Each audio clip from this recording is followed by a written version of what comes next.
Hey, movie lovers, this is Leo. Mike. And Kevin from Films and Fermentation.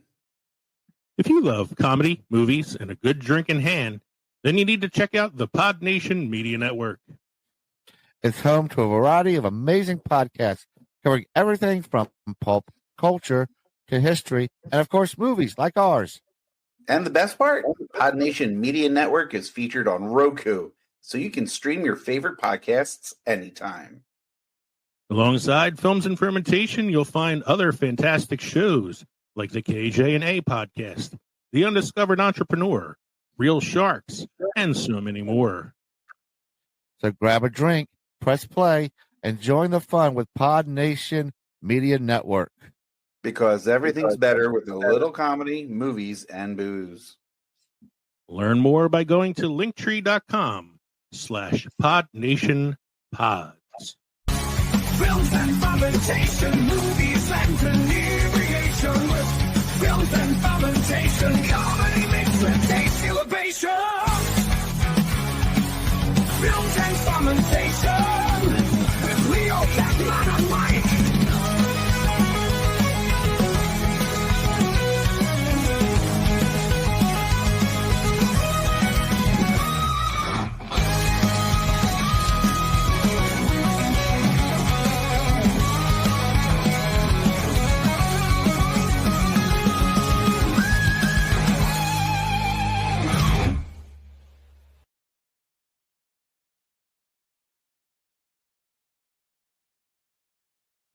Hey, everybody. Welcome to Films and Fermentation. Tonight's episode is all about our favorite Western films. Episode 192. That's right. We are Films and Fermentation, a movie and alcohol podcast, number one pop culture podcast on Good Pods, number one beer podcast on Good Pods. And I think after this episode will be the number one cowboy podcast on Good Pods. I'm Leo. I'm Kevin. I'm Mike. We're three friends who like to talk shit about movies while getting shit-faced. In this episode, the only thing quicker than our wit is the pour of our whiskey. Today's episode is called Best Westerns. And no, we're not reviewing Hotel Continental Breakfast or the thread count on motel sheets. We're saddling up to talk about our favorite cowboy flicks, where the hats are big, the standoffs are tense, and someone's always spitting into a spittoon for dramatic effect. Boy, that was hard to say. From shootouts to high noon to whiskey-fueled wisdom, these films are the rootinest, tootinest tales ever put on screen. So hitch your wagon, pour yourself a stiff one, and ride with us into the cinematic sunset. You said stiff one. I said a lot of things in that opening that I probably should have practiced first because there was some tongue twisters in it. Don't forget to drop us an email at filmsandfermentation@gmail.com or visit linktree.com/filmsandfermentation to find all of our social media and podcast links. You can become part of the Films and Fermentation family by joining us on the Pod Nation Media Network on Roku, or visit our brand new newsletter, the Films and Fermentation Substack newsletter. You can subscribe to get updated content regularly. Extra, get your content in the newsletter. Extra. We are an independent podcast, which means we are listener supported. So please consider joining our Patreon for as little as $1 a month to receive members only content. That's right. For a $1 donation, Kevin will meet you for showdown at noon. Decided to throw a curveball this week and not blame it on Mike. No, I'm good with the showdown. I mean, we could see anything that's on Broadway. I'm saving some good ones for Mike. Broadway, Kevin. I think you need to bring a gun. Be fast with it. Yeah. Go to patreon.com/filmsandfermentation or purchase our merchandise at teespring.com or text us at 904-867-4466. I'm really working on not talking as much as I usually do. Huh? What? I was going to ask you. What are we drinking tonight? Wish that guy would stop talking on that, audio medium. Yeah, I mean, God. I like some dead air once in a while. I'll go first. Yeah, you go first. You're a little dead air there just for a minute. I am drinking a Hefeweizen from Antietam Brewery. All right, that's what I had last week. It was the next one on the. It was the Or a next one. week before that, something like that. Yeah. Kev, what are you drinking? Well, I'm sifting through my refrigerator, and I got two things kind of themed. I mean, what goes better with westerns than porch rockers and summer ale? Sam Adams goes good with everything. That's true. I have or attempted like two different themes tonight. Theme one is I'm wearing a T-shirt that Mike got me that has two of my favorite space cowboys on it: Malcolm Reynolds from Firefly and Han Solo from Star Wars. For those of you living under proverbial rock, and yes, and I tried to do a themed drink tonight because I was going to drink this whiskey I had called Jesse James Outlaw Whiskey, and I thought that was perfect for an episode about westerns. But I must have finished it because I couldn't find a bottle. Oh, Jesus. So I switched to a different drink. It's a Kentucky straight bourbon whiskey called Heaven Hill. It is a 7-year aged bourbon. It's 100 proof. And it is bourbon that is considered one of the best bourbons in America, if not the world. It is a 41-time Best Whiskey winner, an 88-time gold medal winner, Whiskey of the Year 15 times, and Distillery of the Year 7 times. So they are a very highly touted distillery. They sound like a place where your pinky should be up when you drink it. You would think, but it still tastes like bourbon. So it's by far one of the smoothest bourbons I've ever had. So they are very good. All right, let's hit our first segment here. This week in film history with Mike.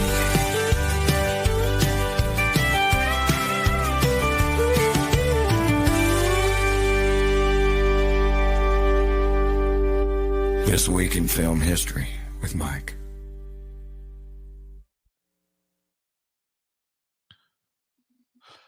In 1930, All Quiet on the Western Front, based on the novel by Eric Maria Remarque, directed by Louis Milestone, starring Louis Wolheim and Lou Ayres, premieres in Los Angeles, Academy Award winning for Outstanding Production 1930. Yeah, that is what they used to call the Best Picture. Outstanding Production. Outstanding Production. There's actually a remake of this a few years back. Yes. Yeah, I haven't seen the remake, so I'm not sure if it's any good or not. I like the next one. I was actually talking to somebody about this the other day. 1931, U.S. gangster film The Public Enemy, starring James Cagney and Jean Harlow, premieres. This is the film where we get. Go ahead. What were you going to say? I was just going to ask, wasn't this also remade not too long ago? There was a movie. Oh, well, there's a movie with Johnny Depp a couple years back called Public Enemies. Oh, Public Enemies. Not that one was based on Dillinger, real person. Yeah. The James Cagney one was a fictional gangster movie. But this is the one where we get the famous Look Ma, Top of the World scene is from Public Enemy. I got you. Hey, next one's a good one. In 1989, world premiere of sports fantasy film Field of Dreams. And what the hell is that in Iowa? Dubuque. Dubuque. Sorry to any listeners out in Iowa. There's 3 U's in that goddamn thing. Based on WP. That's a lot of fucking vowels. There's a lot of fucking vowels in that name. WP Kinsella's novel Shoeless Joe, and starring Kevin Costner, James Earl Jones, Ray Liotta, and Burt Lancaster. Yeah, I hope we're still doing the show in 2029 so we can do the 40th anniversary of Field of Dreams. God wanted to come out and play with us, but none of us liked them when we were alive, so we told him to stick it. That's I always love because I saw Goodfellas before I saw Field of Dreams, even though they came out like years apart. So like when I saw Field of Dreams the first time and I saw Ray Liotta, and I was like, oh my God, it's Henry Hill from Goodfellas. Yeah. when he says that line, so we told him to stick it, he laughs just like Henry Hill does in Goodfellas, and I'm always like, he's like, and I'm like, oh my God, it's Henry Hill. What's the next one you got there, sir? That's right, 13. Star Trek Into Darkness, directed by J.J. Abrams, starring Chris Pine and Zachary Quinto, premieres in Sydney. So what I love about the title of this film is they're missing a colon. It should say Star Trek Into Darkness, but the way they have it written, it's kind of like Star Trek Into Darkness. Or Trek Into Darkness. And if anybody didn't, wasn't as I know we're all purists here. We all love Wrath of Khan. I love Wrath of Khan, but this wasn't terrible. it wasn't terrible. I thought the Khan from Spock was a little forced. Mm-hmm. And if anybody didn't know that Benedict Cumberbatch was Khan, you're like really not paying attention. My problem with this movie is they weren't ready for a Khan film at this point. No. The crew has not had that gelling together to have a Khan type movie villain. Yeah, like that. The original Khan benefited from the TV show having Khan on as a villain and all that, and the backstory. I agree with you. Yeah, I didn't take anything from the actors. Like the actors, I all thought were really good in the roles they played. Would you have switched into Darkness and Beyond? Would you have done? Yeah. I like Beyond. I actually like Star Trek Beyond. I think it's a pretty good, solid film. And I think, like Mike said, you didn't have that camaraderie, so maybe flipping them would have helped a little bit. Or just that little indie film keeps popping up on your list a lot, Mike. Yeah. The next two, the next two are really small indie films. Yeah, little small films. Yeah, that Kevin's promoting on his T-shirt tonight. 2018. I'm sorry, I got distracted real quick. The pick is in for Titans. Mike's watching the NFL draft while reading his history. In 2018, Marvel's Mike was about to read his fact, and he heard dun dun dun dun dun dun dun. Yeah, I'm seeing what quarterback that the Titans are going to, screw over for a career. Not Shadir Sanders. The Giants will screw him over. Yeah.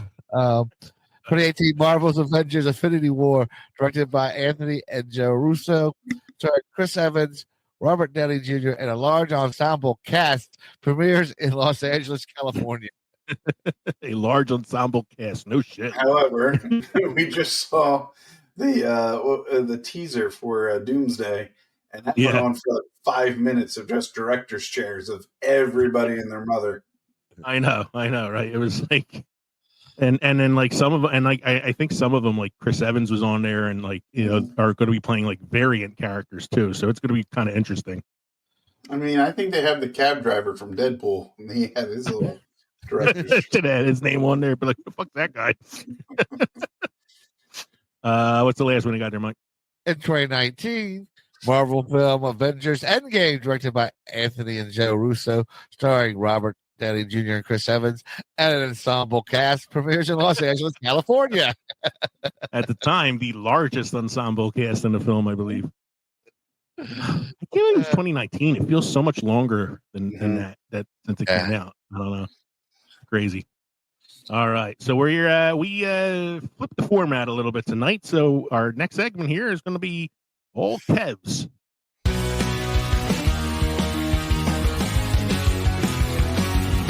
Kevin's here, he's here for a bit. He's got news and spirit. This is Kevin.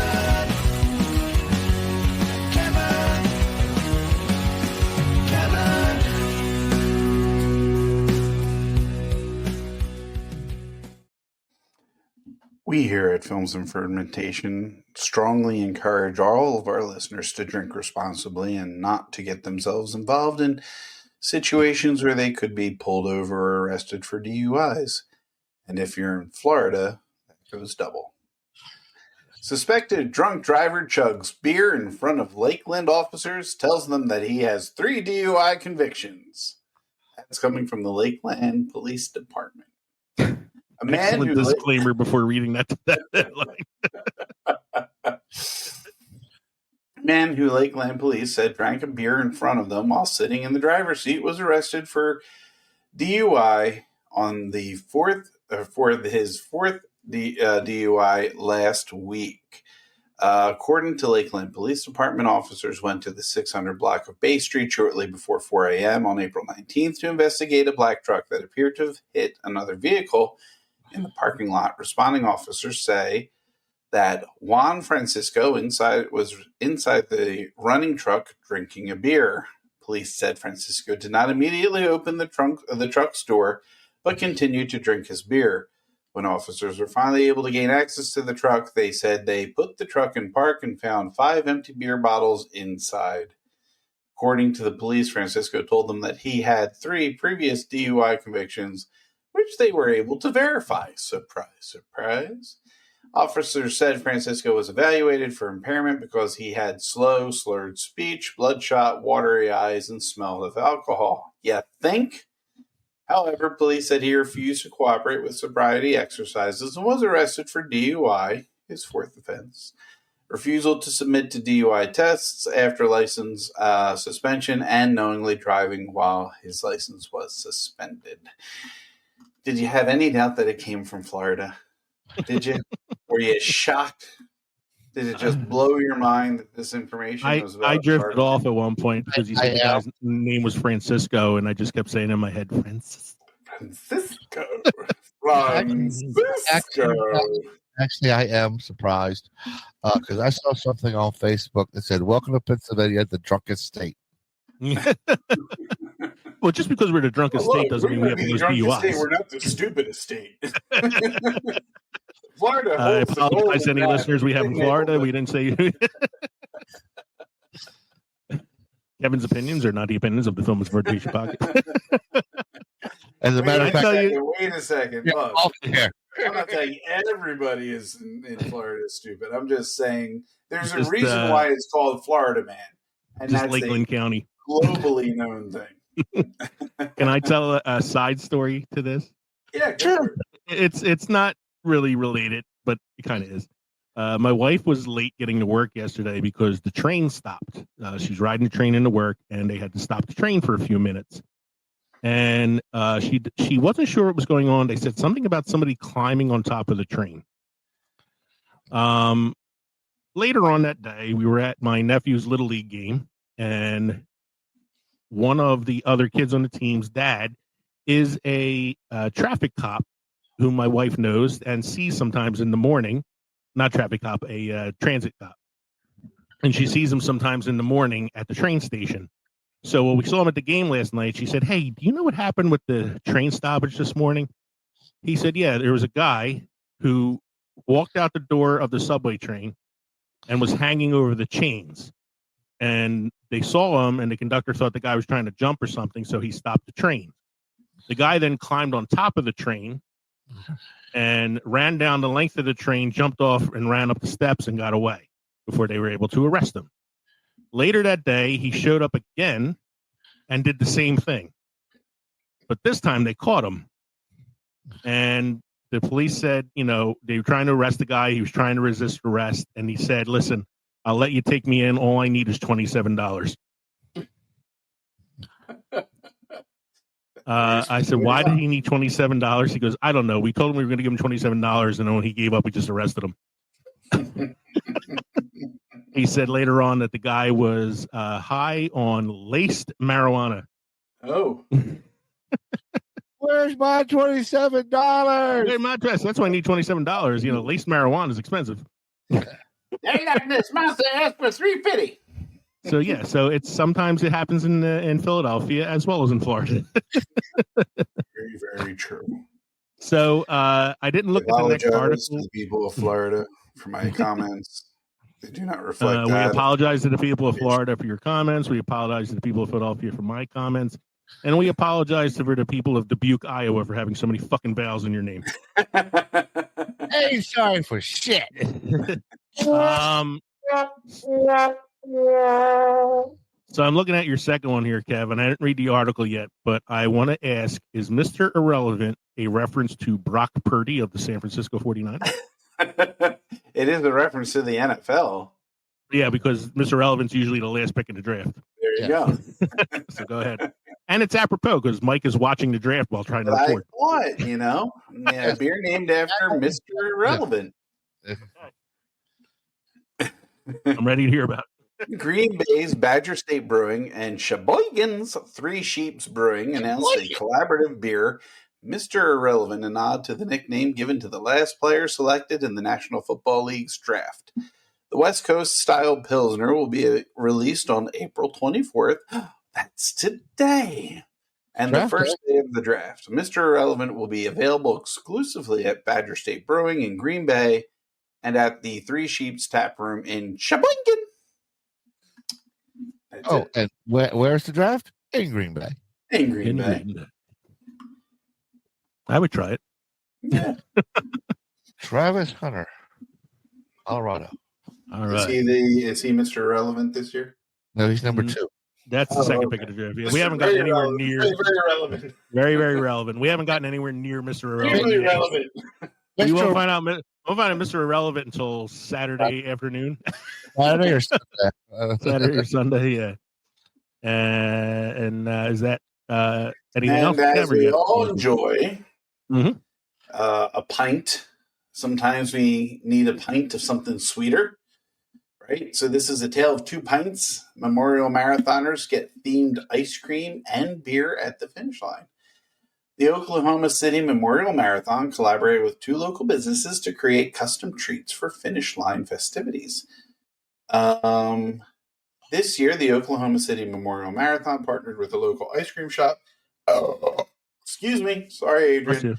And a local brewery to create custom treats for runners at the finish line. Boomtown Creamery in Oklahoma City made a collaborative flavor, Marathon Magic, to help promote the Run to Remember. When the opportunity came up to partner with the Memorial for the marathon, we said, yes, absolutely. The Boomtown Creamery CEO and founder Angela Muir had said. Muir was just thinking her creamery would offer a special flavor in its store to promote the marathon, but the marathon organizers gave her a brain freeze when they proposed something even bigger. They asked us to provide ice cream scoops for all of the racers, and that's 15,000 people, which is awesome and very crazy for us since we're a very small business. Muir laughed. It was a big task, but we're up for it, she added. Boomtown Creamery had to bring in a freezer trailer just to fit in all the marathon ice cream and dedicated one of its 2 ice cream machines to just making the marathon scoops. The machine is running nonstop for the entire month of April just to make marathon scoops. Marathon Magic is a brownie batter ice cream with candy-coated pieces. That sounds good. The fun, bright colors match the branding of the 25th Run to Remember. Each color represents one of the 6 races. Marathon Magic is a limited-time flavor and will not be available once the store sells out. Boomtown Creamery's ice cream cart will be selling Marathon Magic at Scissortail Park for the finish line party after the Memorial Marathon. Lively Beer Works in Oklahoma City created another finish line treat for marathoners. Beer! We're pretty excited about it, said Patrick Lively, owner of Lively Beer Works. It's an honor, he added. The 25th anniversary Oklahoma City Marathon OKC Marathon Blonde Ale is described as crisp and refreshing. Lively Beer Works is not far from the finish line, and a lot of runners stop in there after the race. It's one of our best days of the year, Lively explained. I don't know how many calories you can burn in a marathon, but you got some to give, he laughed. OKC's Marathon Blonde Ale is available for purchase at Homeland stores. So there you go. Beers and ice cream, gentlemen. Not that I'm running a marathon anytime soon. Considering walking to the stadium at WrestleMania this year at Mike, he thought I was going to have a heart attack. But at the end of the marathon, I feel like I'd rather have beer than ice cream. I love ice cream, but something tells me after running a marathon, cold milk may not sit too well. Maybe later, yeah. Megan and I did way back when I could move my legs. We did a color run in I want to say Chester County. I could be wrong. Anyway, 2SP Beer has a brewery or a tap house, right? Not too far from the stadium. It was in the Union, the Philadelphia Union Stadium. Union League. Yeah, there you go. So we went to 2SP afterwards for some beer right after. It was very good. Very refreshing. Refreshing, yes. More refreshing than milk. All right. So, again, like I said, we reformatted a little bit. So here's our next segment. Movie updates with Leo. Movie updates with Leo. Movie updates with Leo. Movie updates Leo. All right. So this one just happened today as of this recording, April 24th. Steve McMichael, who won a Super Bowl as a linebacker with the 1985 Bears, a former WCW wrestler, wrestled under the name Mongo McMichaels, and actor, died at the age of 67 today from ALS, better known as Lou Gehrig's disease. I thought he died yesterday. Well, maybe it was yesterday. I know it was like within, 24 hours of recording this episode. So, yeah, Steve McMichael. I remember him when he was a wrestler. I don't remember the 85 Bears that much because I was only like 8, but I remember him as a wrestler. What's that? I remember the Super Bowl shuffle, and I remember the Fridge scoring a touchdown, but Walter Payton didn't. Yeah. But I don't remember Steve McMichael that well as a football player, more as a wrestler when he was at WCW. Yeah. I saw this past Monday, I went to the movies, and I saw Sinners with Michael B. Jordan and Haley Steinfeld. It was phenomenal. It was one of the best movies I've seen in a while. It has a 98% rating on Rotten Tomatoes right now. It's directed by Ryan Coogler, who did the Black Panther films. And I went into it thinking like it was a vampire movie because that's kind of how it's advertised. Mm-hmm. It is so much more than that. The vampire stuff is like the last 20 minutes of the film. Where did I read that? I'm sorry, go ahead, continue. Oh, no, what were you going to say? I was just going to say it's all either a meme or a review, I guess, not far Instagram or whatever, saying they should have let this director do the Blade movie for the MCU. Oh, yeah. I would agree with that. He's an excellent director. I mean, the Wakanda film and Black Panther are both really good movies. Mm-hmm. And this movie was amazing. Like Michael B. Jordan plays twin brothers, and the special effects are so seamless that it's looks like it's just two different guys in the same scene together. It doesn't look like him playing both roles. Haley Steinfeld's great in it. And the vampire stuff is a very small portion of the film. It's 2 hours and 15 minutes, but it's my favorite type of 2 hour and 15-minute film in that it didn't feel like 2 hours and 15 minutes. It moved very fast. It's part like a gangster film because they're coming back from working for Al Capone in Chicago. It's part a film about family. It's part a film about segregation in Mississippi in the 1930s. Oh man, it was so amazing. It was a really, really good movie. And then the vampire stuff comes in and doesn't distract from the rest of the movie. Like you would think like just throwing it in there like towards the end of the film would like ruin it, but it actually made it better. It was so good. Such a good movie. I read a article about the May 2nd release of Thunderbolts, the new Marvel film about, it's like the Marvel version of Suicide Squad. And it has received some of the best reviews that an MCU project has received in a while for like the pre-screenings. With a lot of the reviews saying things like great action, great story, emotional, the stakes, are make sense, that there's standout performances, especially Florence Pugh as Yelena. Really, really favorable reviews. And I kind of wanted to see this anyway, but this makes me want to see it a little bit more. Nice. So at least it's not like the Fantastic Four announcement from last week, which was emergency reshoots. Don't know if you care or not, but the New York Giants selected edge rusher Abdul Carter from Penn State. Wow, they didn't go with the quarterback? No. I guess they're hoping Russell Wilson has a fourth resurgence, I guess. Maybe. And my last one here, I had talked about this when we did our Oscar episode, how a lot of the voters hadn't seen Dune, which is why they didn't vote for it. And the Oscars have responded to that controversy. Now, members can no longer vote for winners unless they can show proof that they had watched all the nominees. Good for them. As it should be. As it should be. As it should be. So, Mike, you have any must-try beer, craft destinations, or beers we should try before we die tonight? Yes, a beer we should try before we die. I've gone to the blonde section. So This is this is the Margot Robbie beer. Yes. This is Second Shift Katie, Second Shift Brewing Company, 5.4 ABV. Oh God, I gotta read this. This straw-colored ale can be somewhat hazy, offering whiffs of grain, husk, white wine, and barnyard. Here we go, the barnyard funk again. The lightly, I'll cue it up for when you're done. the lightly tart lemony acidity accompanies a moderate bitterness and soft tannins to accurately accentuate. Mike, I'm glad you at least had the sense not to cover your microphone with the book as you're reading it. Yeah, I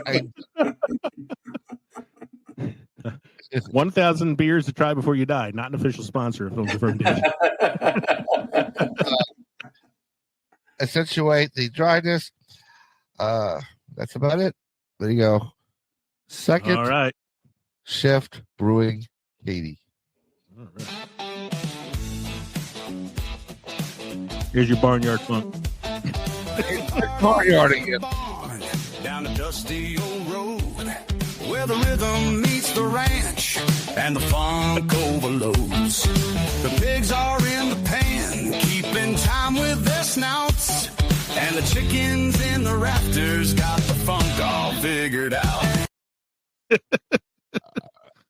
That was Barnyard Funky, Films of Fermentation original. We're going to take a quick break, hear these words from our friends at the KJ&A podcast, and then we'll be back with our main segment tonight, Favorite Western Films. We'll be right back.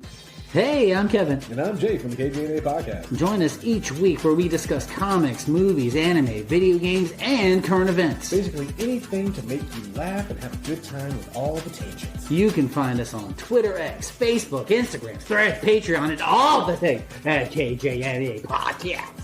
Gonna need to take it down a notch. About 20% there, Kevin. And if you get that reference, you can be our friend.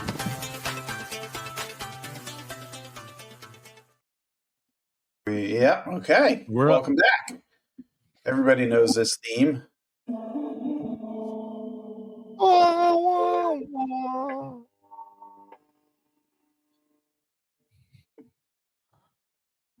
That's about all we hear from it now. We don't hear it. Yeah, I don't hear it, but that's okay. There we go. Now we hear it. But it's not on everybody's list. I know, it's funny. It's not on the list. I'm mad about it too. That is in the little intro video I have. So, Favorite Westerns Part 2. To the unfamiliar, that is the theme song from The Good, the Bad, and the Ugly. Apparently, the one that didn't make any of our lists. With Clint Eastwood, Lee Van Cleef, and Eli Wallach, in addition to Aldo Giuffre and Luigi Pistielli. And there's a hell of a lot of them. Anyway, as movie lovers, you know, you have to embrace all genres. I think this genre in particular got us, you know, very involved in like the Western genre. We anybody in here not play Red Dead Redemption 2?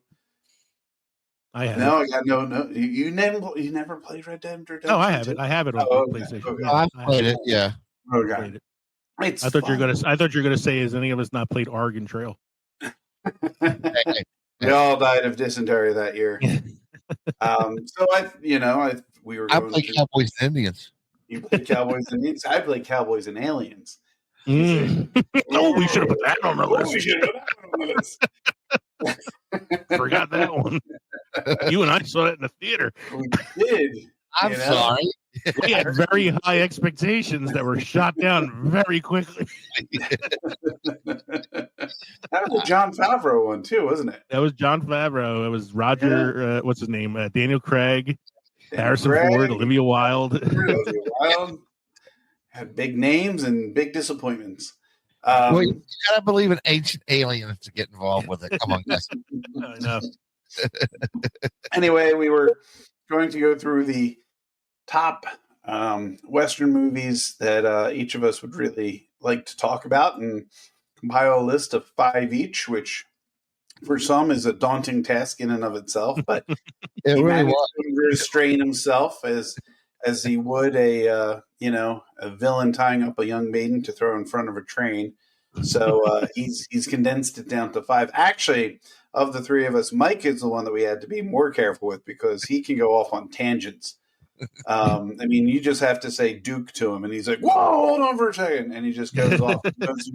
He knows, he'll go in order of Duke, cowboy movies and Clint Eastwood cowboy movies and all of them. So, without further ado, we're going to get we're going to saddle our horses and get a move on. Mosey on down to Leo's first pick. All right on back to you, Lee, with your first pick. I mean, you're in control, man. If you want to go first, you can go first, or I can go first. No, I follow the script, man. Follow the script. You're first. You go. All right. So, what people may notice about my list is that I have no film on my list before the year 1992.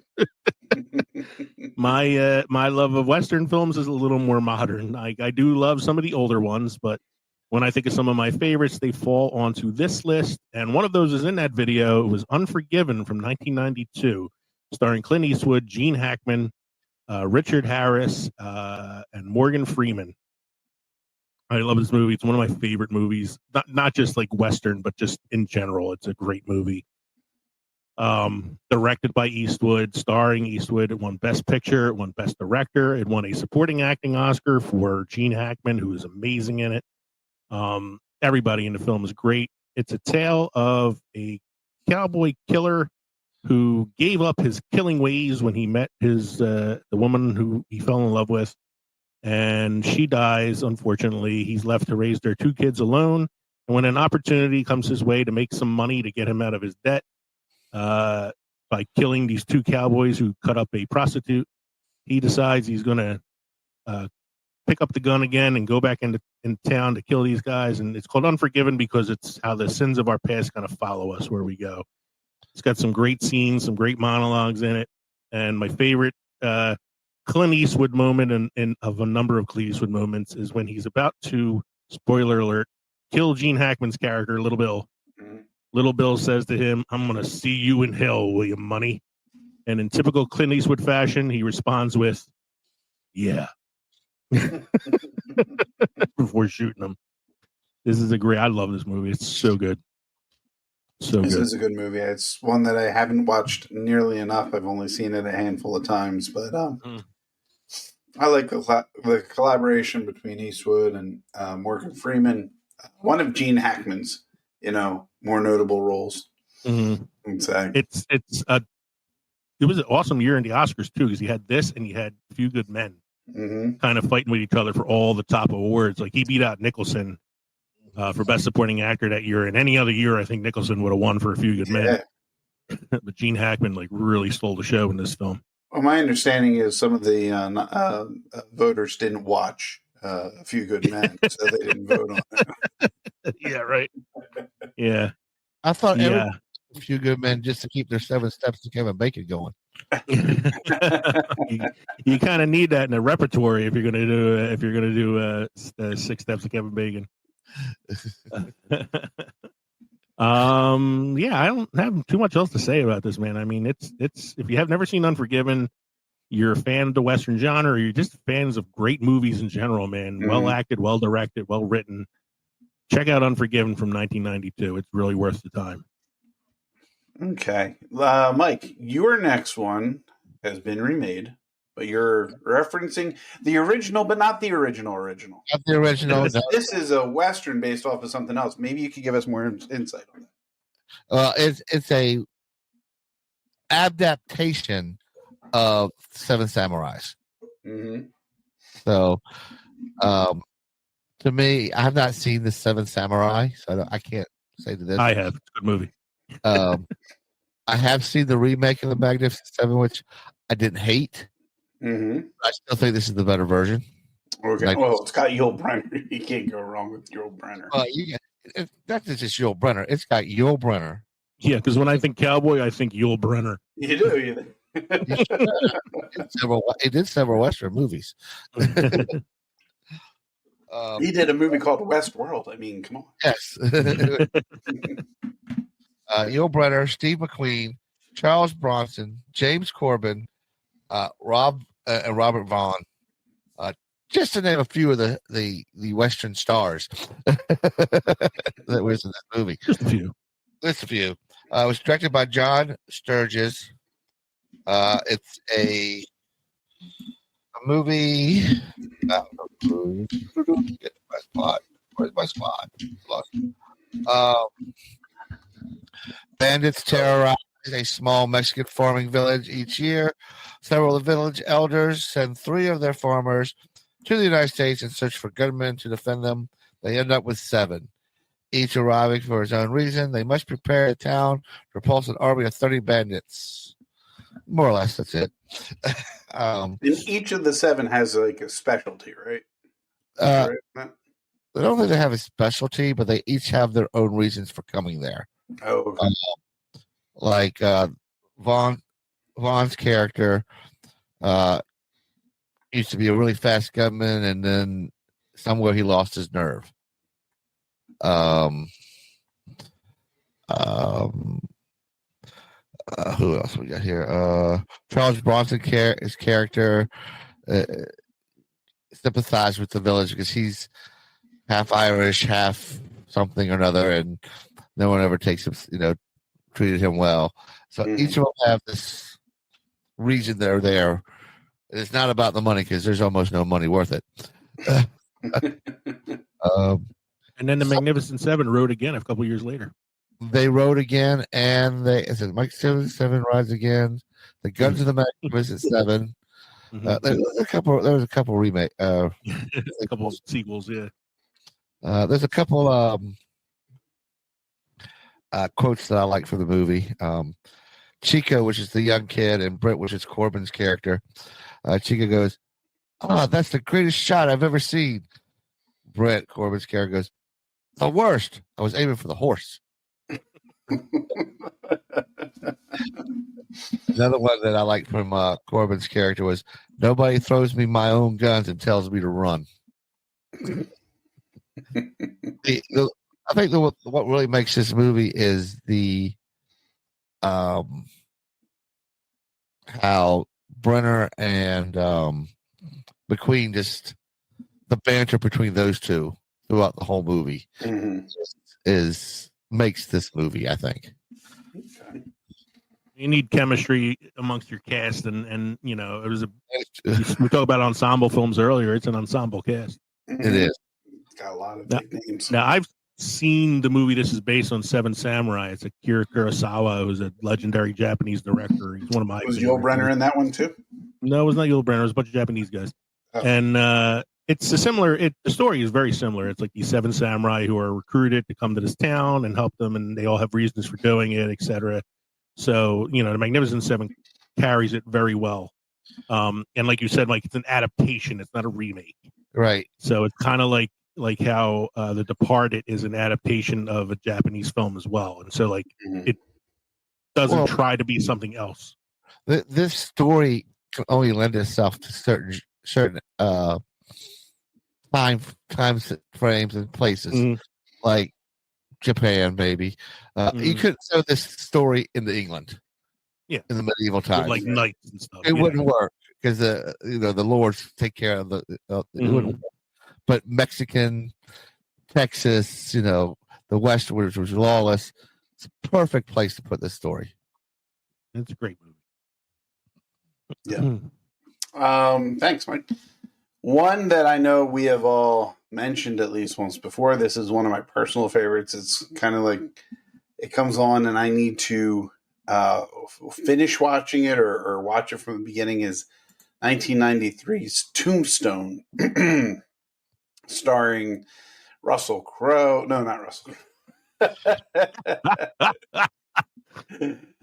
Although, oddly enough, Russell Crowe is in one of the movies that I have on my list.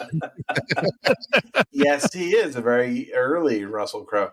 This is Kurt Russell, Val Kilmer, the Western man himself, Sam Elliott, the not-so-Western man himself, Bill Paxton, Michael Biehn, Powers Booth. I mean, this had a pretty stacked cast as well. Charlton Heston for Sneeze. He's in there for a bit. You have a very early Billy Bob Thornton cameo. Yeah. Hey, don't forget about Yondu. Yeah, Michael Rooker's in it. Michael Rooker, Stephen Lang, Thomas Hayden Church, Dana Delaney, Billy Zane. I mean, come on, guys. It's got Billy Zane. It's if you are Billy Zane, if you're living under a rock, or better yet, a tombstone.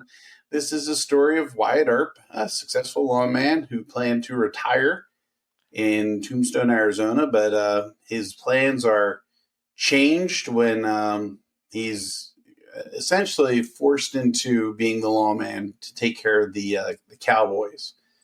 You know, the band of misfits who plague the streets. This is a great Western movie. The cinematography, the walk down the street to the OK Corral, you know, Val Kilmer's performance in this as Doc Holliday. If there's a reason to watch it, it's Val Kilmer. It's Val Kilmer. You should have probably won Best Supporting Actor for that movie. Yeah. At least nominated. Yeah. Well, again, this is the year that the Hackman won for Unforgiven. It's a little tough to win that one. This was, I mean, wasn't Wyatt Earp also out this year? The Kevin Costner? Yeah, the Kevin Costner one. So this was a movie twin, you know? This was a big year for Westerns. Now, the Costner one is probably the better filmed and like acted one, but this is the more fun one. I'd rather watch this one. It actually was on recently with the unfortunate passing of Val Kilmer. It was playing on cable recently. Oh, really? It's got a lot of quotes. I mean, just Kurt Russell's performance as Wyatt Earp, you know, the appearance of him, the delivery of lines. My understanding is that the director was kind of really, you know, shooting the shit in the foot, and Kurt Russell kind of picked up the reins, didn't take credit for it, but essentially overtook the directing capabilities. So some of my favorite quotes, you're going to, this is Billy Bob Thornton, you're going to do something, or you're just going to stand there and bleed. That's after he smacks him as being a dirty dealer in one of the saloons. And then, like I said, Doc Holliday with Val Kilmer's lines, make no mistake, it's not revenge he's after, it's a reckoning, you know? The ever quoted, I'll be your Huckleberry. I'll be your Huckleberry. That's a tagline. I don't think that's a tagline, but it's a great quote. The one I like from Val is the guy goes, "Where's Wyatt? He's all down by the creek, walking on water." I always like his final scene where he's laying in the bed and he looks at his bare feet and he goes, "I'll be damned," because he always thought he was going to die with his boots on. If anybody's interested, you can check out our recasting episode. We recasted Tombstone. Our episodes aren't numbered anymore, but you can find this episode by going back into our archives. It was recorded on October 3rd, 2023. So back in our 2023 episodes, that would have been like season 7 or 8, something like that. Yeah. We did the recasting. And just for Kevin, about Billy Zane, as they said in the movie, prettiest man I ever saw. It's a movie where, like, I wanted to say, like, oh, I love Powers Booth as the villain because he really chews up the scenery. But pretty much everybody in that movie chews the scenery. Mm. There are bite marks all over Tombstone, Arizona from those people. I like Johnny Ringo. You know, the whole Yeah. thing between him and Doc Holliday. And Doc. Yeah. Doc has the 2 cups and he's doing the twirling of the cups because, you know, Johnny Ringo just did his fancy handwork with his revolvers, and Doc just kind of takes the 2 little tin cups and he's moving them around, and it's fun. It's fun. You must be Johnny Ringo. You must be Johnny. Dear Johnny, it looks like somebody's walking over your grave. Anyway, let's go back. Lee, you got something else for us? You had mentioned Russell Crowe. Russell Crowe, yeah. I believe So this is what you were referencing. talk about an ensemble cast. This movie stars Sharon Stone, Gene Hackman, who I already mentioned in Unforgiven, Russell Crowe, a very young Leonardo DiCaprio, Lance Hendrickson, Keith David, the guy that played Commissioner Gordon in 1989's Batman, I don't know the actor's name, and a cameo scene from Gary Sinise. On top of that, this movie is directed by Sam Raimi of the Evil Dead franchise and the Spider-Man films and Darkman. The movie's called The Quick and the Dead from 1995. Now, The Quick and the Dead is a Shakespeare phrase because quick means to be alive.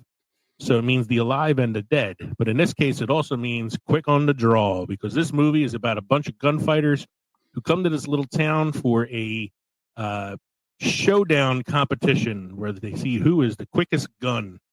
And in this movie, the quickest gun is Gene Hackman. And Sharon Stone has come to town to get revenge against him because he killed her father, who was played by Gary Sinise in a flashback scene. This is I will fight anybody who wants to tell me that this isn't one of the most attractive performances of Sharon Stone. And Leonardo DiCaprio is great in it. He steals every scene he's in. Gene Hackman is hamming it up as like a over-the-top villain. It's like his character from Unforgiven if he was given free reign to be a jerk-off. And, you know, all the cameos, Lance Henderson, Keith David, they're all great, man. It's not a great movie by any stretch of the imagination. I'm not going to call this a classic. It's not like it's like True Grit or The Searchers or even Unforgiven or anything like that. It did not do well at the box office. It was kind of a bomb. But I found it entertaining. And it actually was a movie I had on my Films the Time Forgot list for a while, and I never got around to using it.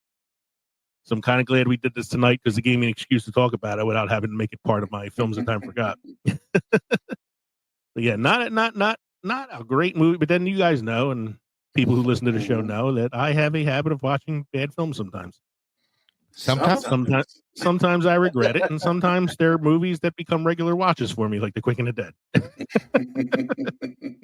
So, Did don't have you much else to notice say about any that. Sam Raimi like tells you watch? You know, his quick zoom on something, or there's a lot of quick zoom, a lot of like close-ups on eyes, over the top like violence, like almost comical violence.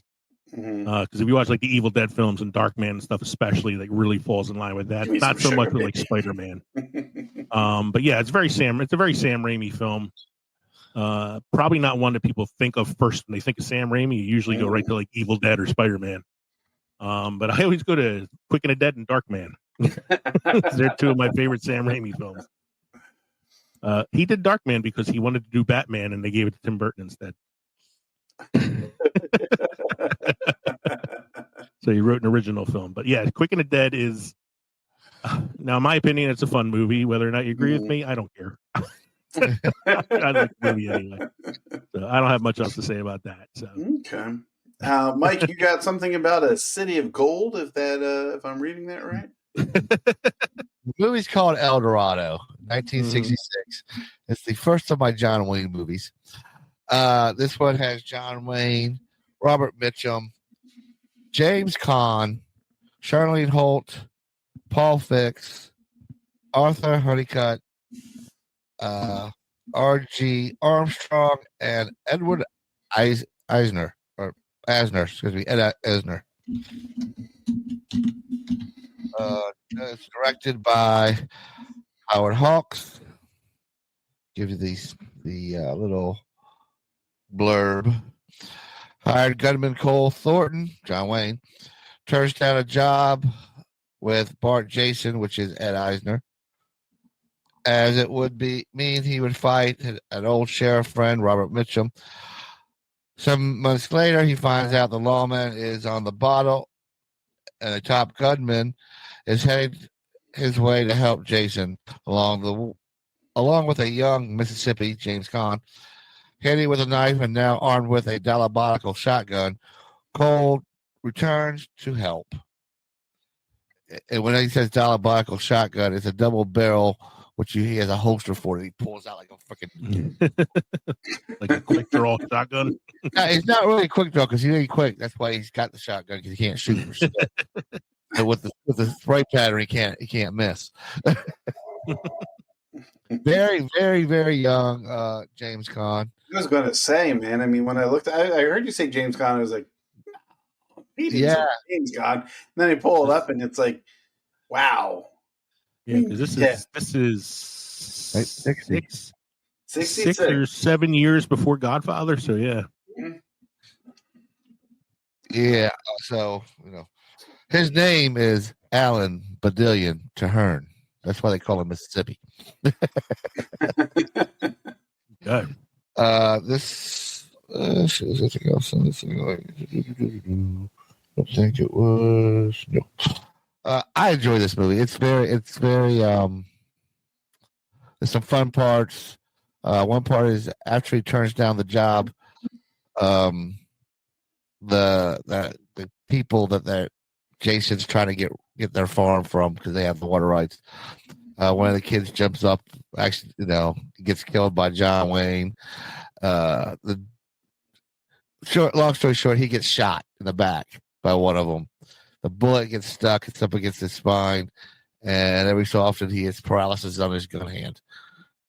So it gets more like he's kind of trying to fight with a handicap as well as a green kid with a shotgun that can shoot him in the ass.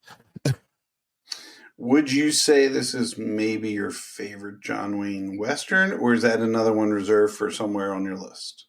This is probably in my top 5.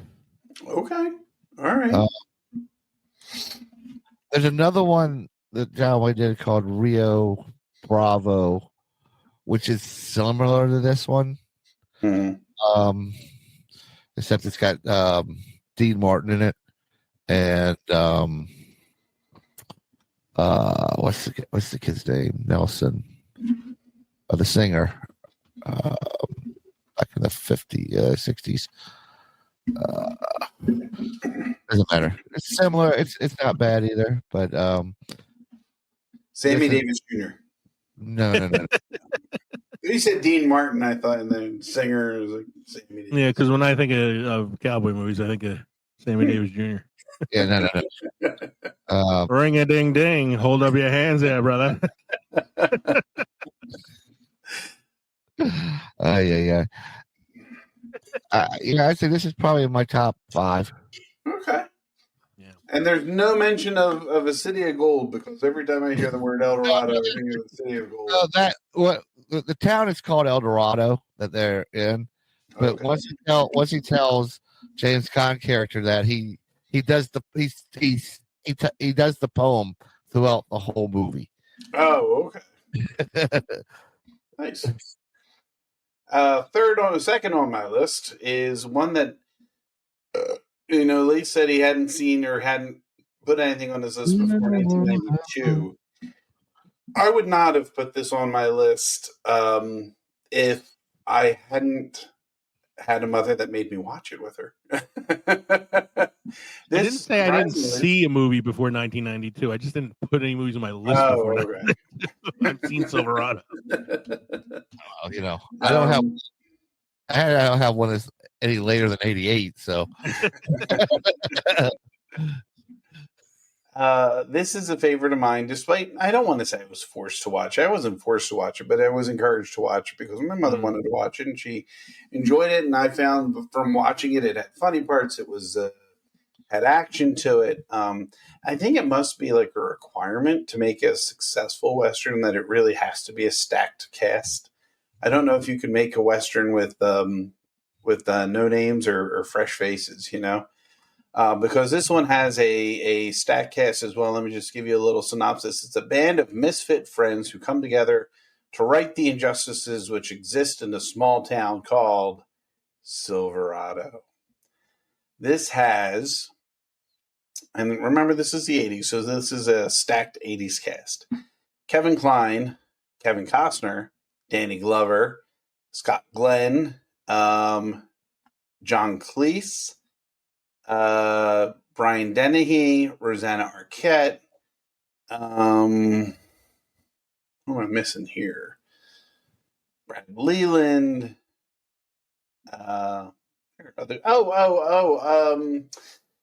Your scientists were so busy to think if they could, they didn't stop to think if they should. Jeff Goldblum. Thank you, Jeff Goldblum. Jeff Goldblum.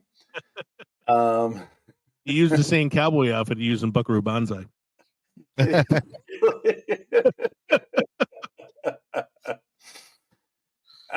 This is just a good movie. You have Jake and Emmett, who are cousins or brothers, I want to say, and Jake's always getting into trouble, and Emmett's always having to get him out of trouble. They come across Kevin Kline, who is kind of lost in the wilderness. He's been stripped down to his long johns and forced to, sit out in the desert while his horse and everything else of his was taken.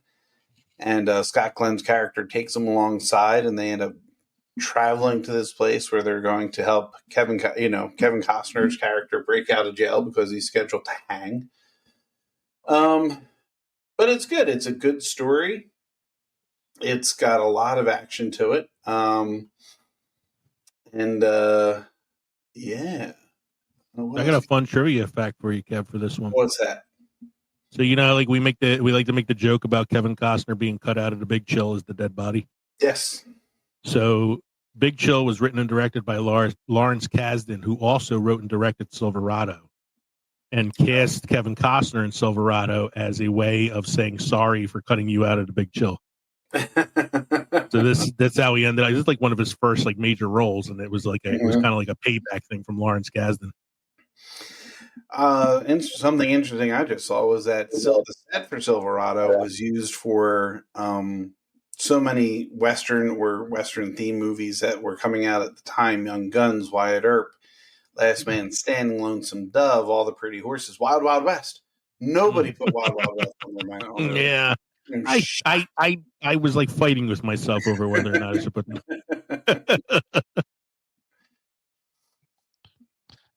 Wild Wild West, the movies, kind of like the television show. Except it's not. It's not all. Except it's starring the giant mechanical spider that the producer wanted to put in the Superman movie that Kevin Smith was writing. It co-stars Kenneth Branagh in a role that I don't know what the hell he was thinking about. John Cleese's first line in Silverado is "What sold this then?" which is a Monty Python inside joke, as it was often used as by policemen upon entering a scene in the TV show Monty Python's Flying Circus. Interesting. Mm-hmm. All right. Oh gosh, this is me. Back to me. I'm sorry. Okay, Lee.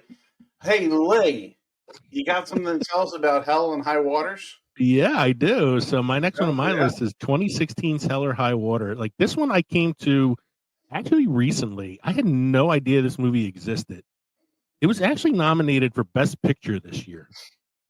It had a Best Supporting Actor nomination for Jeff Bridges and a Best Original Screenplay nomination for Taylor Sheridan, who is probably best known as the writer and creator of Yellowstone, 1923, and Landman, all really popular TV shows. I heard another podcast talking about this as a recommendation one time, and it sounded really good. So I was like, yeah, I'm going to check this out. It is an excellent movie that I've watched a couple times now. It's got first off, it has one of my favorite things about it. It's an hour and 42 minutes, which is like rare for a newer film, especially a Western. You got Jeff Bridges in it, who's at his Jeff Bridges-est, he could possibly be. And it also co-stars Chris Pine and Ben Foster. Chris Pine and Ben Foster play brothers. Chris Pine is running this farm that was left to him by his parents, who had taken out a bunch of like extra mortgages to try to keep the farm running, and now they're in foreclosure. Ben Foster, his brother, is an ex-con who gets out of prison, goes home, and he and Chris Pine put together the scheme to rob banks in order to get the money they need for the mortgage. But the scheme is to rob the banks that are foreclosing on them. Oh. So they're going to be robbing the banks and paying them back with the money that they stole from them.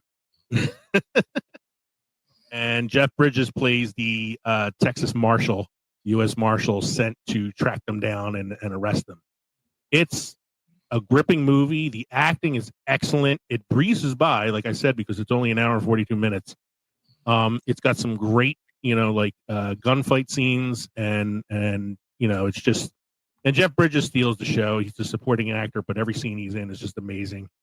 Chris Pine and Ben Foster are great in it. It was an excellent movie that I was sad I came to so late. I wish I had come to it when it was out, because it was a really good movie, and I've watched it a few times now, and I like it enough that I had to take one off my list to put it on there so I could keep it at 5. Unfortunately, Mike took the other one. This is a modern Western. Yes, this is 2016. This is the newest one on my list, the most recent one. Right, but I'm saying it doesn't even take place in like the Wild West. Oh no, yeah, it takes place in like 2016. Yeah. But the themes, the acting, the gunfights, all that stuff, like really center it into that like cowboy Western genre, even though it's not like the cowboy Western we're used to thinking about. Right. It's an excellent movie. I really highly recommend it if you get a chance to see it. So yeah, that's all I got to say about that. That's all I got to say about that. Jeff Bridges is the man's diverse, man. He's done westerns, he's done futuristic, he is the dude. So, I'd check it out. This is like the older, surlier Jeff Bridges. So it's like his Rooster Cogburn and True Grit Grizzly as a U.S. Marshal in modern day times. So speaking of True Grit, but not the Jeff Bridges True Grit. No. I went with 1969 Oscar-winning for best lead actor in a motion picture, John Wayne's True Grit, playing Rooster Cogburn. His second time playing Rooster Cogburn, because the other time was the movie called Rooster Cogburn. Which came first? I believe the rooster or the egg. Yeah. Now this stars John Wayne, as I said, Kim Darby, Glenn Campbell, Robert Duvall, Dennis Hopper, Jeff Corey. I mean, this is another cast of where they were, especially Hopper and Duvall. This is very young, early in their careers, and next thing you know, another big stars. This is a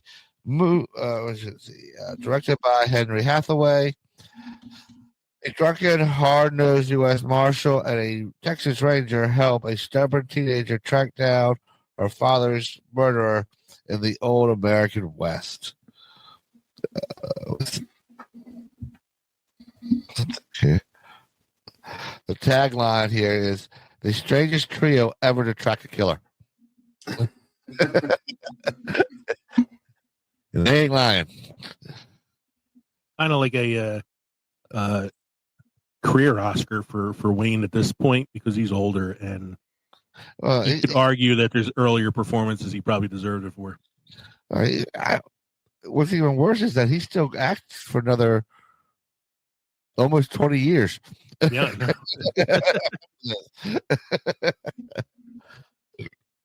His last movie he did with Ron Howard. Wow.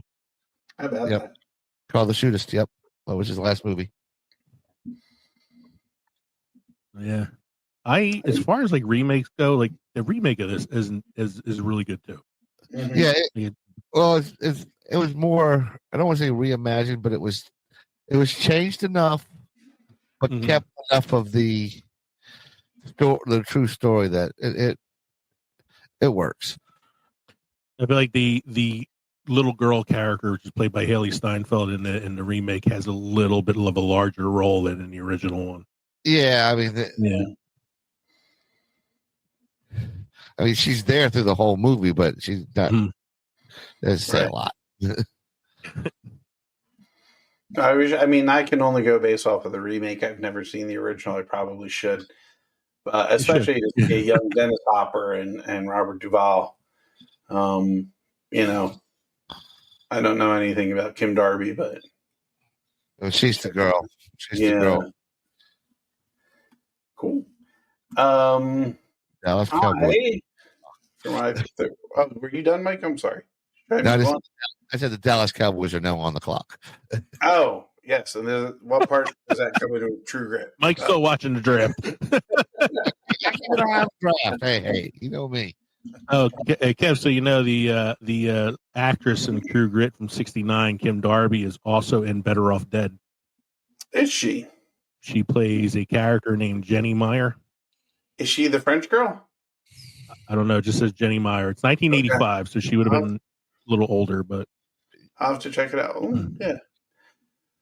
I think she plays Cusack's name in the film is Lane Meyer, so she's either like his mom Sister? or like his sister or something. Interesting. Yeah. Anyway. My third movie on the list is a TV series come to cinema, come to the big screen. This is Maverick from 1994, starring Mel Gibson, Jodie Foster, James Garner, but again, stacked cast. You got James Coburn, Alfred Molina, Graham Greene. You got Danny Glover. I forgot his scene. The shit. And it's about a gambler. It's a poker tournament on a riverboat that's going to take place, and Brett Maverick is the main character. He's trying to get into the tournament. He comes across Jodie Foster's character, who's kind of a hustler, if you will. The sheriff at the time, or the marshal, I should say, is James Gardner, Zane Cooper. And just, the lying, the cheating, the stealing, the comedy that goes hand in hand. There's a stagecoach action scene. There's plenty of scenes going on. It's a Richard Donner film. It's funny. I'm not going to say it's a great movie. I'm going to say it's an enjoyable movie. It's really something that you're going to... I'm going to say it's better than The Quick and the Dead, and I still like that movie. So. It's got a seven stars out of user reviews on IMDb. And again, like I said, this was based off of a TV series which actually starred James Garner as Brett Maverick. So... And I'm not going to give away the end. I don't want to spoil the end, the special scene. I mean, in case people haven't seen it yet, because it's still fresh. You haven't seen this movie that's 32 years old now. But it's a lot of fun. Well, they could have made it worse. They could have gave the bad guy in this film his octopus arms to make it more like the Wild Wild West version. I would say this was like a different film for Jodie Foster at the time too, where at this point she wasn't really cast as like the romantic, lead in films, and she had this and Summersby in the same wasn't year. in comedies. No, and she was in this and Summersby in the same year, which were both like movies that were like a little bit of a change for her to kind of be like the romantic lead. Unless you count Silence of the Lambs too, Right. Comedy, comedic performance in that. Comedy and romance that she had with the Hannibal Lecter. Just so you know, Lee. Yeah. Dallas picked guard Tyler Booker from Alabama. Welcome to Films and Fermentation and the Fantasy Draft. The real draft. The real draft. Let me know when the Eagles are on the clock. We got a while for that. Yeah, we're gonna fly through this so Mike can get to the draft. Speaking of comedies in the West. Speaking of comedies in the West, my next one, number 4 on my list. So these aren't ranked by like what's the best, because honestly, Unforgiven is the best anyway. But I just kind of ranked them as I thought of them, and I thought of this one as a modern Western that's also a comedy. If I had to talk about film quality, this actually probably ranks below The Quick and the Dead, because it is definitely not a great movie. But I get a lot of fun watching it. It's A Million Ways to Die in the West, starring Seth MacFarlane of Family Guy fame, Charlize Theron, Giovanni Ribisi, and Liam Neeson as the villain, with a very infamous scene where he ends up with a daisy in his asshole. It's funny. It's a funny movie. You're the typical like Seth MacFarlane, like Family Guy sort of humor. You got a fun side character played by what's his name, Neil Patrick Harris in the film. Amanda Seyfried's in it. So nice, it's a cool cast and has some funny moments. Has a great after credits cameo from Jamie Foxx playing his Django Unchained character in A Million Ways to Die in the West. Oh yeah. What I can tell you, people die in the West. That's what the whole basis of the film is. There's a great scene where like he's talking about how dangerous it is to live in the West and why people do it and all that. And Giovanni Ribisi's like, it can't be that bad. And he's like, really? Come watch this. And he takes him outside and he goes, you see that body over there? And he goes, yeah. He goes, that body's been there for 4 days. Wolves are starting to drag it away. And he's like, so? He goes, that's our mayor. Our mayor has been dead for 4 days and nobody knew about it. or Sarah Silverman plays Giovanni Ribisi's girlfriend, and she's a hooker. Oh, that's right. And she won't have sex with him until they get married, but at the same time, she's giving anal sex to random men for money. It's a goofy movie, man, but I enjoy it. I had to put it on there. I had to have a comedy on here. It was either this or City Slickers, and I probably should have picked City Slickers. But I decided to go with A Million Ways to Die in the West instead. Well, I mean, Mike, you're going to take us to the next comedy that came out in 1988, aren't you? With the Emilio Estevez and his comedic antics. This is probably the latest movie that I have on my list. This is the movie I traded for Hell and High Water. So, yes, I have Young Guns. Talk about an ensemble. You're kidding. Mm-hmm. For the 80s? Oh, absolutely. Directed by Christopher Kane. Starring Emilio Estevez, Kiefer Sutherland, Lou Diamond Phillips, Charlie Sheen, Dermot Mulroney, Casey, my God. Shamasco, thank you. Terrence Stamp, Jack Palance, Terry O'Quinn. Good God. No, man, it's an amazing cast. You know what? I'm before I don't mean to cut you off, but I remember watching this film, and Charlie Sheen's character gets killed like really early in the film. Oh yeah, Richard Dick. And I was like, wow, because he had like one of the top billings in the film, and like he gets killed very early on. Mm-hmm. It kind of shocked me a little bit. Not as early as Terry. Well, Jack Palance. No, not Jack Palance. No. Terrence Stamp. Terrence Stamp. Yeah, he gets killed. But that's the force that drives the rest of the plot. It's his death. Yeah. This movie, God, regulators mount up. That's all I gotta say. You make you famous, but I think that's from the second movie. That quote. I don't know. Yeah, he says it a few Young times. Guns 2. Young Guns 2 for me, I think just had more quotable lines. I think it was, made to have more quotable lines. It also had Christian Slater. Also had Christian Slater, yeah. I haven't seen Young Guns in a really long time. I feel like it needs a rewatch. Yep, I'm surprised there are any more modern movies made about Billy the Kid that I can think of. Bill and Ted's Excellent Adventure. I give you a John Wayne. That was. It's called Chisholm. Okay. I haven't seen this in a while. I think it needs a rewatch because what I remember of it is this is about as 80s as a movie in the West could be. Oh yeah. It's like the 1980s in the 1880s. Maybe one of these times we should recast it. Oh, this would be a really fun one to do a recasting for. Yeah. I had to put that one. Well, you continue to talk about it, Mike. I'm going to put that on the show notes. Let's see. Where's the little synopsis so people know? A group of young gunmen led by Billy the Kid become deputies to avenge the murder of the rancher who became their benefactor. But when Billy takes the authority too far, they become the hunted. That is the IMDb synopsis of the movie. It is a 6.8 out of 10. Mm-hmm.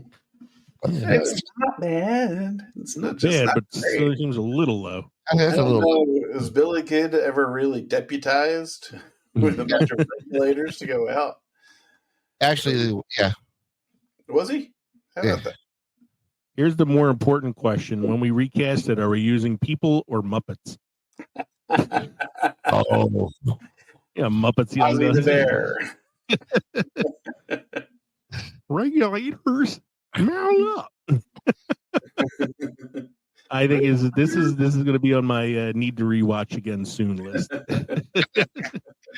Yep. All right, Kevin, go and take it away. Favorite bar. The fourth one on my list is Butch Cassidy and the Sundance Kid from 1969. It's about, I'll let you know. It's about Butch Cassidy and the Sundance Kid. It takes place in the 1890s in Wyoming. Butch Cassidy and the Sundance Kid lead a band of outlaws. When a train robbery goes wrong, they find themselves on the run with a posse hard on their heels. This also stars Catherine Ross, Struthers Martin, Henry Jones, Jeff Corey, George Firth, Cloris Leachman. Yeah, I was surprised. And Kenneth Mars. So they're bringing the band back together from Young Frankenstein. Yeah. And this is the story of raindrops falling on your head, right? This is raindrops keep falling on my head. That doesn't mean my eyes will soon be turning red. The relationship between Newman and Redford in this is great. I mean, talk about bouncing things off of each other comedically. Really good pairing there. And just Paul Newman, I mean, I know he's a funny guy. He did funny things. He didn't do comedy, but he did comedy. Do you know what I'm saying? Like he did Slapshot. He did Slapshot, but which is pretty much a comedy. I don't see him as a comedian. So the fact that he has good comic timing, he's got great comic timing. Yeah, so. It's like they have such an amazing chemistry in this that they were able to capture lightning in a bottle a second time when they did the Sting together a couple years later. It's amazing that they didn't do more movies together. Yeah. I think we talked about this before. I think they're the only two movies that they've done together are The Sting and Sundance. I think you're right. Yeah, I can't think of any off the top of my head. Robert Redford is the CEO of the Sundance Film Festival, and he named it after the Sundance Kid. How about that? Mm-hmm. I'm full of it. No. Charity for children with serious medical conditions is named Hole in the Wall Camp Butch's gang. I'm not making that up. I saw that up under as a trivia thing. Yeah. Right. Paul Newman apparently also does salad dressings. It is the nominee for Best Picture in 1970 and Best Director for George Roy Hill, and also has a writing Oscar nomination for William Goldman, who we all know as the screenwriter of Princess Bride. This is another great one. I love the scene where they're jumping off the cliff, and he's like, I can't swim, and he's like, you fool, the fall will kill you. I can't explain. Shit. That's a good one, man. But that's not the final scene. No, that's not the final scene. No, the final scene is that very ambiguous, like if they die in Bolivia. What happens when they're completely surrounded? Great ending. So going back to Leo, because I'm not used to redirecting. Your last choice. Taking it Tarantino, if you will. I'm going to Tarantino route. With Django Unchained. The D is silent. Tarantino loves to pay homage to his favorite films of the past, and there's a 60s Western film called Django. So his Django Unchained is kind of paying homage to that. In fact, the actor who played Django in the original movie is a cameo in this scene, in this film. It stars Jamie Foxx. It stars Christoph Waltz. It stars Leonardo DiCaprio in one of his few really truly villain roles. And it stars Samuel L. Jackson as one of the most despicable characters in the history of cinema. He and Leonardo DiCaprio are just two of the worst villains of all time. It is about a man named Christoph Waltz plays a bounty hunter.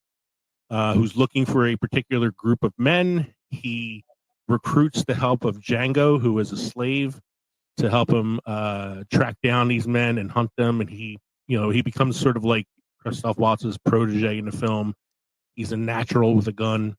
And they travel to a place in the South called Candyland, which is a plantation owned by Leonardo DiCaprio's character, because he owns Django's wife as a slave. And they're going there to try to buy her back, but they're doing it under the ruse of trying to buy other slaves and stuff, and then shootouts occur and stuff. It's a very over the top Tarantino-esque violence. Great, lines. This is the second Academy Award in a row for Best Supporting Actor for Christoph Waltz, who had won the year before for Glorious Bastards. It was a writing Oscar win. That was Tarantino. Glorious Bastards. That was a Tarantino film. Oh, that's a Tarantino. Yeah, it's Tarantino. Tarantino won a Best Writing Oscar for this film as well. His second in his career. He won one for Pulp Fiction as well. It's a fun movie. It was originally supposed to star Will Smith, but he wanted more emphasis on the romantic relationship between him and the wife. You're not familiar with Tarantino's work? Yeah, exactly. It's like he turned down The Matrix too. Like, come on, man. So he doesn't make a lot of good decisions. You have to say, Will Smith has some questionable decisions in his life, a la smacking Chris Rock on stage live at the Oscars. That's going to come back and bite him in the butt. So, Django Unchained, if you're a fan of Tarantino or a Tarantino completist, this is probably one that you have seen. But if you are a fan of Westerns and over the top violence, almost cartoonish in a way, this is the kind of film you want to check out. There's no connection between this and The Hateful Eight, is there? No. Other than Samuel L. Jackson's in both of them. Okay. Sometimes his universes, I understand. Yeah, because Hateful Eight is also, I would also consider it a Western. That one takes place all in one location. All the action is in one room. Good score from Ennio Morricone for that film. I think I might have put that in my honorable mention. Oh, I didn't. It should be. That's an honorable mention. Yeah. So that was a sequel to the Magnificent Seven right after. Yeah. So Django Unchained. If you're looking to do a double feature, go with Django Unchained and The Hateful Eight. If you have 17 hours free, because The Hateful Eight is one of the longest fucking movies I've ever watched. Jesus. So I don't have anything else to say about that. I'm good. That's all I have to say about that. I'll say about that. You know what, Mike? I don't think we've had nearly enough Duke. Could you give us a little more Duke? I'll give you some more Duke with this one. This is Fort Apache, 1948. This is directed by John Ford. Leo is one of Leo's favorite directors. Love John Ford. Starring the Duke, John Wayne, Henry Fonda, Shirley Temple, Ward Bond, Victor McLangland, pretty much all the people we know. Mm-hmm. Oh, what was Shirley Temple's name in this movie? Philadelphia. Very cool. And there's a whole scene when they're at dinner, like, so did you grow up? Were you born in Philadelphia? No, I'm named after my mother. Was she born in Philadelphia? No, she was named after her grandmother. Was she born? No. It's a Philadelphia's family. her first name, right? Yeah. Yeah, Philadelphia Thursday. That's like the companion for the Last Doctor, Ruby Sunday. There's some interesting names in here for the characters. Festus Mulcahy? Owen Thursday? It's Irish. Mulcahy. Oh. Like the priest in MASH, Mulcahy. Mulcahy. O'Rourke. It's very, very Irish in this one. Philadelphia Thursday. Philadelphia Thursday. That's because she's with. It's the daughter of Lieutenant Colonel Owen Thursday, who was the antagonist, the protagonist, whatever you want to say. Friends called him Pittsburgh. Yeah. She went by Philly for short.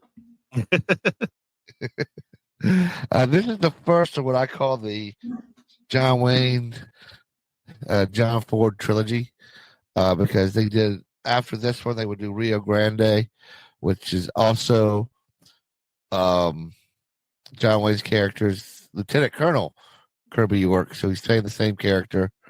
That has Maureen O'Hara in it. And, then it goes from there to She Wore a Yellow Ribbon. Where did everybody go? Why did that drop like that?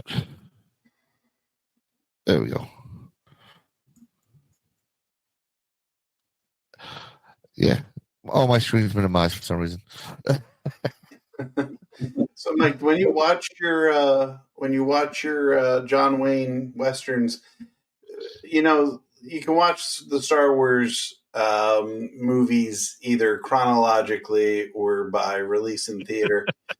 Since he's a reoccurring characters in multiple movies, do you bunch them up and watch? I'm going to watch all the Captain Kirby York movies. I'm going to watch all the, Rooster Corbin movies. Rooster Cogburn. That's what I said. Rooster Cogburn. Now, if you're talking chronologically by character, that would mean you have to watch Genghis Khan first. No, I do not watch Genghis. Those are when I watch these particular three, I do watch them in the order they came out. Okay. Even though that She Wore a Yellow Ribbon was not him as Kirby again, he's a different person. A lot of the troopers that are there are from the same troop, as have the same names as the movie before. Interesting. I should really broaden my John Wayne repertoire. Well, you recognize a lot of the same actors in a lot of John Wayne movies. Let's see, Ward Bond was in Quiet Man. Mm-hmm. So was Victor Langman. Mm-hmm. Those two do a lot of movies with him. Later on, Victor Langdon, wasn't he the Maureen's brother? Yes. The guy that was in charge of thought he was in charge of the town. That guy. Yeah. Yep. And he's also, he's the sergeant, master sergeant. The next two movies, yeah, he does quite a bit with John Wayne. Like I said, Ward Barn was also in Quiet Man. He's the Protestant priest, I want to say. He's the one. He's the one that was to give the vicar, Oh, The one that was a boxer himself. The little guy, he was like an amateur boxer. No. The other one. The He's one the Protestant priest. You're talking about the Catholic priest. Catholic priest. One that's fishing. The one that fishes all the time. Yeah, That's the Catholic one. That's Burt Bond. Ward Bond. I'm sorry. So yeah, you'll see a lot of the same actors. Well, it's like any directors today. Kind of, they have their go-tos. Chris Nolan, Steven Spielberg. They all have actors and actresses. It's that a lot of it was on John Wayne. He goes, I want these people. Oh, he uses clout to pull actors for the films? Yeah. Cool. Maureen O'Hara got a lot of roles because they have good chemistry together, and he's like, that's who I like to work with. Didn't help that she was a fiery redhead either. No. Actually, in this book I got here, the John Wayne Code, which is where I got the quote for tonight. It says about him that if any of his friends were down, he would put them on the payroll, on his payroll. Oh. So, my last movie is one that we rarely touch on, rarely talk about. Hasn't been mentioned before, I believe, on this podcast. So let me introduce it to you now. In order to ruin a Western town and steal their land, a corrupt That's the politician. 4-minute edit for TBS. A corrupt politician appoints a black sheriff who promptly becomes his most formidable adversary. This is a Mel Brooks movie starring Cleavon Little, Gene Wilder, Slim Pickens, Harvey Korman, Madeline Kahn, Mel Brooks, Alex Karras, Burton Gilliam, and Liam Dunn, just to name a few. The movie's Blazing Saddles, ladies and gentlemen. A movie we talked about so rarely that we didn't cover it on our February 20th, 2024 episode where we talked about the 50th anniversary of the film. A year ago, dude. we also didn't talk about it when we did the Mel Brooks episode. Brooks series, yeah. When we did Mel Brooks, we didn't talk about that either. Mm-hmm. We also don't quote it a lot, too, on here. No, we don't. Ever. Hey, Kev. You do it for Randolph Scott. Randolph Scott. Where a white woman at? Scott. I just watched Blazing Saddles again recently and followed it up like the next night by watching History of the World. So I had a real Mel Brooks moment in the last week. Oh, man. I love this movie. Great lines, Gene Wilder, man. Look at that. Steady as a rock. This is the one I shoot with. Headley Lamar. It's Headley. I'm so tired. So tired. Man. National treasure, Madeline Kahn. Work. Hello, boys. I've missed you. The song at the end is called The French Mistake. Oh, God, I love this movie so much. Tom DeLuise doing his music. Tom DeLuise. I can't quote any of his lines either.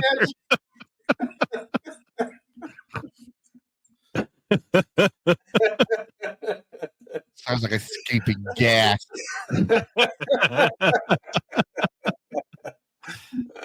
Oh, God. Just so much. I can't. There's so much. So much we can't say on air. Yeah. That's about it. And that's getting a little risky sometimes. Lee, did you know that we got some shout outs? Lee? Oh, Sorry, Katie was asking me something. That's okay. Were you aware that we had some shout outs from people? I was aware we had some shout outs. Hold on a sec. I have to turn my phone off. There's a podcast playing in the background that my wife is asking me about. I don't know why it started playing. Yeah, we have some shout outs here. I want to read the second one because I need to describe this movie for Kevin. So one of you guys take the first one. I'll do it. Monster Island Film Vault, they shouted out the Magnificent Seven, the 1960s version, which was on Mike's list, starring Yul Brynner and others. So I wanted to do the second one, which is Paranormal, the New Normal podcast, shouted out Bone Tomahawk from 2015. This movie stars Kurt Russell. It's a movie about a group of cowboys who are on the hunt for these Native Americans who have been slaughtering people in their town. They are like a really savage tribe that they find. And in one particularly infamous scene, Kev, they capture Kurt Russell and his band of men and bring them into a cave where they imprison them and then make them watch as they take one of the men from his group, strip him naked, hang him upside down, and chop him in half from the balls to the head with a giant bone tomahawk. Dropping intestines and everything. Oh man, yeah, that sounds like something I'd watch. It sounds like something I'd watch it right after Midsummer. Yeah, Mike, you want to take the next one? Where am I at? Yeah, okay. Richard Lewis at Street Curb Curiosity Podcast. Their series pick is Tombstone, which was on, I believe, Leo's list. Kevin's list. I'm sorry. And their semi-serious pick was The Hateful Eight. Yeah, I don't know why he said it's semi-serious. I kind of considered it serious. So. Yeah, why don't you take the next one? Jacked Up Review Show Podcast. The top 5 film westerns in their order were High Noon, Hell or High Water, which was on Leo's list, In the Valley of Violence, Appaloosa, and The Power of the Dog. Top 5 TV westerns, however. And thanks for including these because I forgot about some of these. Deadwood, which was a really good HBO show. Excellent show. Great. Breaking Bad, which to put my mindset in, that is a western. Mm-hmm. I mean, it fits. I didn't think about it that way, though. Yeah, I didn't think of it that way either, but it kind of makes sense. Yeah. Kung Fu, which is a good call. The Mandalorian, space western. Space western. And Long Night. Very good. One film on that list I wasn't familiar with, called In the Valley of Violence. It's a more recent film and it stars Ethan Hawke and John Travolta. Interesting. So I don't know much about it other than that. Our last shout out is our good friend Mike Bruno, 52882 on Threads, who gave us Young Guns and Blazing Saddles, and then said, "Is Back to the Future 3 count as?" I was going to put that on my list when I was struggling just a little bit. I wrote back to him. I said, "Listen, he goes by the alias Clint Eastwood in the film, so I believe it counts." Mm-hmm. I forgot to mention there's a cameo from Christopher Lloyd in A Million Ways to Die in the West as Doc Brown. Oh yeah, hiding the DeLorean in a barn. So I got a few honorable mentions here. They weren't on our list, but they should be at least mentioned. No Country for Old Men with Josh Brolin and Javier Bardem. Yeah, it's a really good movie. It was an Oscar winner for Best Picture. Stagecoach, which is John Wayne's first film, and one of my favorites. As a leading man. It's a really good movie. It has one of the first really complicated stunts in the film. It's excellent. Shane, which is the first movie for Jack Palance. He plays the villain in that film. The Searchers, which of course is another John Wayne film. Sons of Katie Elder. City Slickers, and The Man with No Name trilogy, which is Good, the Bad, and the Ugly. Fistful of Dollars and a Few Dollars More. Sergio Leone spaghetti westerns with Clint Eastwood. And then I threw a few TV shows on here like Bonanza. Desperado. I was thinking Desperado. Once Upon a Time in Mexico. Yeah. Bonanza, Gunsmoke, and one of my favorite movie/TV shows that is a space western, Firefly and Serenity. I had to make sure I had those on there. Mike, you have any beer trivia or history for us this evening? Mike. Mike Phil. So let's try this again. Mike, you have any beer trivia history for us, evening? Got some fun facts for you. Ancient Greeks considered wine a higher class drink than beer because they thought beer was easier to produce. Ironically, brewing beer is in most cases a more complicated process than making wine. I know. Kevin's still trying to make his beer. I'm getting around to it. Once I get those bottles in, Yeah. with the tariffs and all, it might be a little hard. What's our cinema quote there, Kev? Courage is being. I'm sorry, I should. No, I can't do it. Okay. Courage is being scared to death, but saddling up anyway. And that was from our friend John Wayne, the Duke. Sounds like the most John Wayne quote you could possibly have. Courage is being scared. No, I can't do a John Wayne impression. How are our drinks this evening? Oh, you can never go wrong with a Hefeweizen. They are. Yeah. It is good. Can't go wrong with that Sam Adams either. Right? Yeah. I know my whiskey was so good, I had to take 2 bathroom breaks tonight. Yeah, the lightweights. I've been farting up a storm in this room and I can't breathe, but at least I didn't leave my post. I'm sorry. I'm drinking whiskey and I'm on a water pill. You got to give me a break. Thank you, everybody, joining us tonight for episode 192, Best Westerns, Movies, Not Hotels. We hope you enjoyed listening to the podcast as much as we enjoyed recording it for you. Remember, you can go to linktree.com/films and fermentation. Find all of our social media and podcast links. You can actually subscribe to our newsletter now at the Films and Fermentation Substack. You can watch us on the Pod Nation Media Network on Roku. You can watch us on YouTube, and you can watch us on Rumble. You can support us by going to patreon.com/films and fermentation or buying merchandise at teespring.com. Or you can text us at 904-867-4466. Make sure you join us next time around at the Crossroads Between Pickled and Fermented. We're doing our annual Star Wars episode, and we're doing something a little different this year. We're going to be talking about Spaceballs. Spaceballs? Oh, shit. There goes the planet. That'll be our next episode. Colonel Sanders. Checking that out. Once again, I'm Leo. I'm Kevin. Oh, we lost him again. That's Mike. He's frozen, but he's there. And you have been listening to the Films and Fermentation podcast. Cheers, everybody. Cheers. I'll do my mic impression for you. Cheers. Cheers. Cheers. There he is. Hey, Mike. There he is. Cheers. We just did the closing. I don't know what happened. I heard everything. I just That damn NFL draft. Yeah. All right, Yeah. guys, we want to go. I'll see you guys later.